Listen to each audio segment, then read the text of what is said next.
ఇబ్బంది కలిగించేలాగా చేస్తున్నారు. కాబట్టి దానికి మనకు ఎన్ఎంసీ సంస్థ అనేది కొన్ని మార్గదర్శకాలు విడుదల చేసింది. సో, దానికి సంబంధించిన ఫీజు మీరు ఆన్‌లైన్‌లో ఎంత పడితే అంత పెట్టకుండా విద్యార్థులకు ఇబ్బంది కలగకుండా సో, దానికి కొన్ని టర్మ్స్ అండ్ కండిషన్స్ తీసుకొచ్చింది.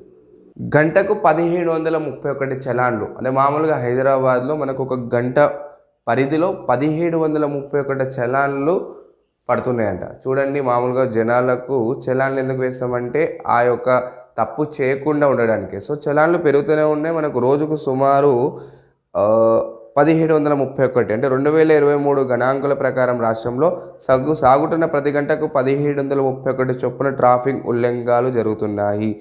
సో, ఇప్పటి వరకు ఏందంటే 1,51,63,986 కేసులు జరిగాయంట. సో, ఇప్పటి వరకు మనకు జరిమానా 513 కోట్లు వచ్చినాయి.